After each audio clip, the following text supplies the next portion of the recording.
Makadi amazangu makadi zvino. Masikati ano nhasi nezuva ranhasi ndangoti ndimbotaura zvangu paduku pamusoro penyaya inondibata. Yes, ndinoteverera Facebook page egospel, vanhu vanoparidza vachiita sese vakawandisa, especially munyika yechizvaro ndiri kuno kuSouth Africa. Ndotaura zvakawandisa zvandotaura zvangu ndichizviona kuFacebook, muchiparidza, muchididi, muchitukana, muchiita sei. Inini I can say amen kana uchiparidza evangeli rekuti vanhu vatendeuke vaende kudenga. Then I can say amen. I can say amen even 25 times. Ndichingoti amen nekuda kwokutenda. But chaita ndinde panapa ndireva inyaya yekuti John 14 verse 25, 26 to 27 inotaura kuti handikusiyi merumeka. Kana mweya mutsvene waburuka uchakudzidzisai zvese zvekuita, ugokurangaridzai zvose zvamunofanira kuita. Padaro saizvozvo mweya mutsvene kana waburuka unotidzidzisa zvese zvatinofanira kuita, ugotidzidzisa zvose, ugotirangaridza zvatinofanira kubata. Saka nyaya inodai so inoti kana mweya mutsvene ukakurangaridza zvese zvekuita, ndiudze kuti unozoita here kuti ublame mamwe machechi kana kuti chechi iyi haisina mati zvakanaka, yaiti zvakanaka, ididini. Pauro musungwa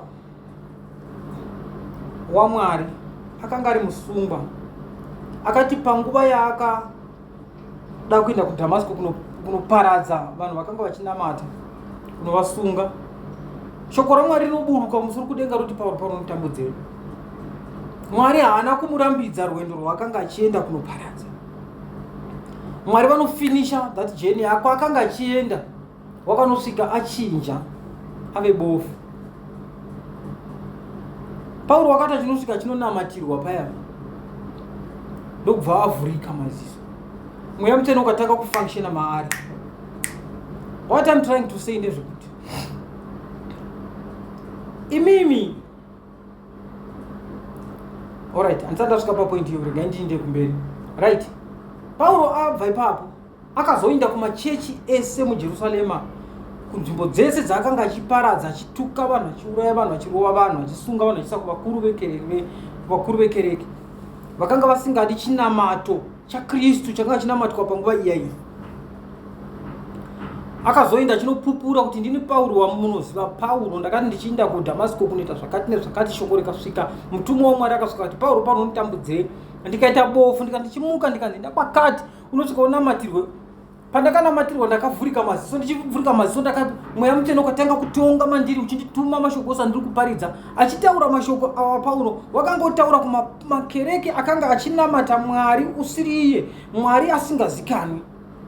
Vanhu vakanga vachifamba nedzin'anga vachiita zvipi nezvipi. Pauro wakanga achienda mumakereke avo achiparidza, achitema, kunonzi kutema neshoko raMwari. Pauro wakanga achipinda mumakereke vanhu vakanga vachiti vari kunamata, asi Pauro asati asvika, tinorangarira kana ukaenda muna Mabasa 13 pa46, Pauro apinda, ndingati 13 verse 15, 16, pavakati vachidzidzisa mirayiro nevaprofita chichi zvichirahwa, vachinozodai vachi varume hama kana pane neshoko rokuvaraidza vanhu ngaasumuka varaidze hake.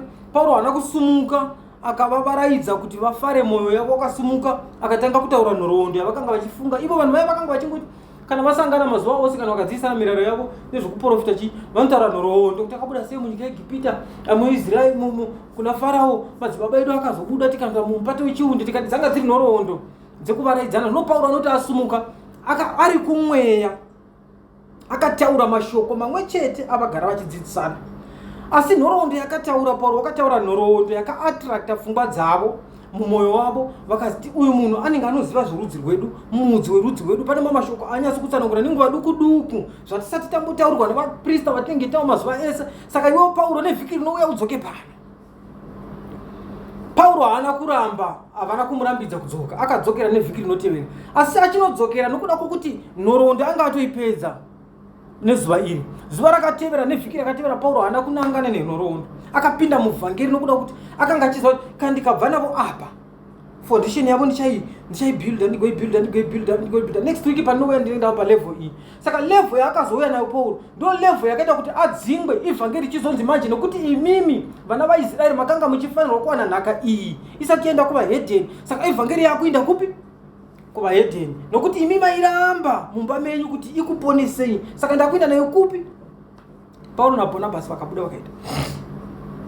Saka shoko randiri kutaura ndiri kuti pavanhu vaunonzwisisa kana kuti vanoziva kuti chinamato chavo handicho chaicho chaKristu, kana kuti havachizivi kana kuti havachinzwisisi, chikumbira Mwari uendeko usikovaudze nhoroondo yavanogara vachidzidzisana iyoyo. Kana wavaudza nhoroondo iyo wovaudza kubva pasi kusvika palevel yaunoona kuti manje ndava palevel yokuti manje ndakuda kutema vanhu sezvakaita Paulo, kuti kana uchizodzingwa udzingwe uve nerekodhi yokuti pakereke yakati ndakadzingwa, paJopa ndakadzingwa, kuvaFarisi ndakadzingwa, paPamfosi ndakadzingwa, paPega ndakadzingwa, paPamfiria ndakadzingwa, uve nenhoroondo yokuti kukereke ndakadzingwa muHarare, ndakadzingwa kuBulawayo kuchitumbwiza, kwekwe Kadoma ndakadzingwa kupo.